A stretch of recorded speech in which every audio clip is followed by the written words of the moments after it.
And you had, you'd written your romance books, you'd written spy thrillers, and now we're finally getting to the horror. Had you always wanted to write horror and it just hadn't been the right time, or have you been saving this for a special occasion? Why horror? Why now? So as a kid, like as a middle schooler and a high schooler, that's what I've read. Looking back, all the Fear Streets and the Christopher Pikes all tread the line of being either paranormal thriller or paranormal horror, whatever you want to call it. That's what interests me. I also watched a lot of horror movies as a middle schooler. All the Freddy Krueger movies were the big ones when I was growing up. I was in that generation. Scream, I loved all of those. I think I started with contemporary because it seemed easier. My first books I wrote as a pantser by the seat of my pants with just a concept. And because the dream was about my middle school experience, I tended to stick with that old adage of write what you know. So I literally wrote about my own teenage life. Amor and Summer Secrets, my first book, is about a girl who's half Polish and half Puerto Rican growing up in the Philadelphia suburbs, and then goes back to Utuado, Puerto Rico, which is the town my dad is literally from. So a lot of that pulls from my own life. When my family read that book, they saw themselves on those pages. I think as I grew as a writer, I felt more confident in branching out and away from my own life and taking more risks creatively. The spy thrillers were a little based on, I do love those. I loved Alias. I loved Jason Bourne. I loved all of those spy shows. And in college, I had a professor who was the former deputy director of disinformation for Czechoslovakia during the Cold War. And his job was, this was before Trump existed as a political figure, before disinformation was a word that everybody knew. So he had this specialty where he had to convince the world that the Nazis were still up to no good. So everyone would be looking over here and not paying attention to what the Communist Party, his party, was actually doing. And he was very good at his job. And then Russia invaded the country and he fled to America and ended up teaching at Boston University, teaching reporters how to tell when they are being fed false information. And I remembered that story when I had this idea of like, wouldn't it be cool to write this thriller set all over Europe about spies? And because I was still in that old adage of write what you know, I didn't feel comfortable writing about an actual government organization like the CIA or Mossad or something where you would have to have a lot of technical information to make the story seem legitimate. So I instead decided to come up with this like private spy organization that you would kind of like spies for hire. And I could give them a specialty. And I gave them the specialty of disinformation because I was a former journalist. I was a journalism student. It was something I knew. And I was able to then play upon major conspiracy theories in the news in the past several decades and twist them up for my book. And that was a lot of fun. And so I started to lean a little darker, going from the contemporary to the thriller. And then Small Town Monsters just came about while I was watching the Conjuring film for the first time. Like I said, I love horror movies. I was watching that film. If you haven't seen it, it is a movie that is based on the true story of Ed and Lorraine Warren, who were the demonologists from Connecticut. They're extremely Catholic, and they were hired by the Catholic Church to investigate various activity, paranormal phenomenon, or suspicion of exorcisms or any sort of demonic activity. So they were most famous for working on the Amityville house in Long Island and on the Annabelle doll. And the movie shows them off on a case and their daughter being at home in Connecticut and starting to get haunted by all these objects that they kept in their basement. They would go on these jobs and bring the objects home with them, lock them in their little basement of their normal looking suburban house, have them blessed by the church, but they figured, oh, well, they're safer in our basement than out in the world. And here their daughter starts getting attacked by one of them. So I paused the film. And I was like, oh my God, did they really have a daughter? So I Googled it and I was like, yes, they really do have a daughter. And this was in 2019 when I started writing. And at that time, Lorraine Warren was still alive and you could still go to her actual house and tour these demonic artifacts in her actual basement, which is just crazy to me. And I just started imagining what it must have been like for that girl to grow up in that world where her parents were exorcists and the proof was like right there in her basement.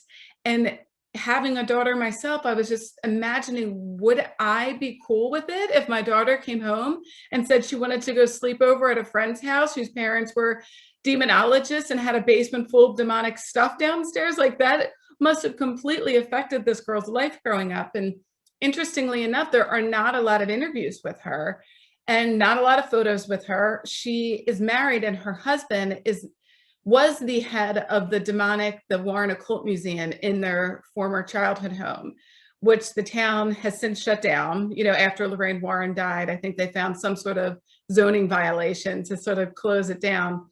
But he is also still the head of the Paranormal Society. So her marriage, her relationship is still ensconced in that world, but not a lot about what she felt like growing up. So I just sort of imagined that and created the Martinez family. I made them Hispanic because, let's face it, there are a lot of Catholics out there who are Hispanic, and that's my background. And there aren't a lot of horror novels featuring Latinos. So I wanted to put that into a novel and imagine what that world must be like.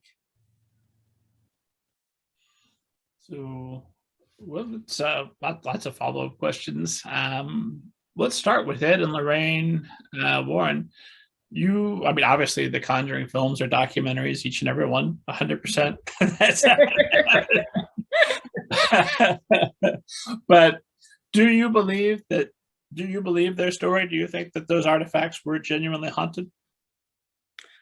Yes. I mean, I don't know if I believe every single one of their stories, and I could say I'm sure there are some exaggerations in there to gain notoriety, but I was raised Catholic. So if you're going to believe in the good place, it's hard not to believe in the bad place. It's hard to believe that, you know, your grandma's up there with Hitler. That doesn't make sense. So I can believe in evil. I watched a really interesting TED Talk about the nature of evil. And I think there's a lot to it about that evil is a force in this world. And there's something yet you can't explain, you know? So I think that there is something to the demonic. And that's one of the reasons I wrote the book. I wrote What Scares Me. The Exorcist is absolutely the scariest thing I've ever seen in my life. The book is equally as scary. And I think that's something that definitely scares me. I believe in, you know, the ghosts and the haunting. That's why I never went to the Warren Occult Museum. I could have gone. In 2019, she was alive. The basement was open. I live in Philly. Connecticut's not that far away. And I did debate it. I was like, should we go? You know, should we go see it? And then there was a piece of me, it's like, no, I can't do it. Like, I'm definitely afraid that something's going to like jump on my back and follow me home. So yeah, there's definitely a little piece of me that believes in it enough that I'm not walking in there and touching the Annabelle doll. Yeah, you have to be careful especially when you write horror, about what you go looking for, what kind of research you do. Do you want to be dwelling on this thing for the next however many months or years it's going to take you to work on your novel? Oh my God, my family is extremely Catholic. My older brother especially. When I told him I was writing this book, we had this long dinner and he like tried to talk me out of it. He's like, I really think it's dangerous for you to be putting your mindset in this horror world and what you may attract into your life. It's kind of like the law of attraction. So if you're writing it something dark, are you going to attract something dark into your life? And thankfully, so far, that has not happened. So I seem safe. And I was able to tell them at my book launch party the day before, I was part of Philadelphia's Latin American Book Festival. And as part of that, they honestly had a baptism for all of the books that came out that fall. And so my book was literally baptized and blessed with flower petals. So I think we're good now, like we're safe. It didn't start to sizzle and smoke came out of its No. Yeah.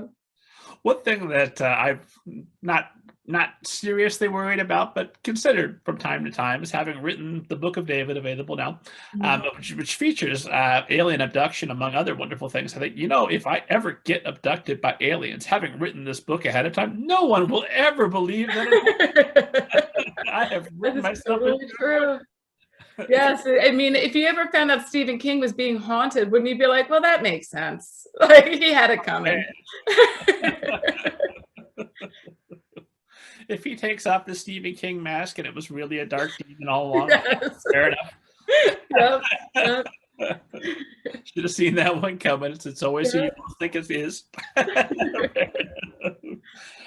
So if you were someone you love, God forbid, were to become possessed by a demon, what are you going to do now? You've written the book. You're in trouble. I know. I'd have to consult the church and hope they believe me. Well, if you follow exorcism, so I did a lot of research on exorcisms, obviously, before I read the book. They're not as uncommon as you would think in some cultures. I watched exorcism that looked like you were going to a doctor's office, and they were just walking in and they're like, hey, Bob, how was your day? And he's like, oh, tough day at work. Then he sits down and starts performing an exorcism. The guy starts speaking in tongues and his eyes are rolling back. But up until that point, it just seemed like a really normal day. So it was weird to see that type of exorcism and not the pea soup, head spinning around in circles.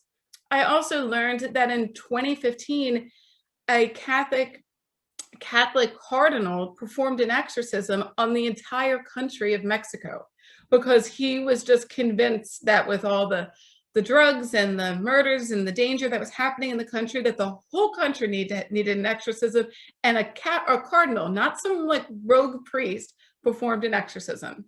So it's not as uncommon as you would think. I think it's more common in Latin America because there are a lot of Catholics in Latin America, and I think it's surprisingly common in the US more than you might think.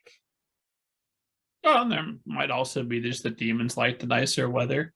It's more attracted to the heat. Yeah, makes them feel at home.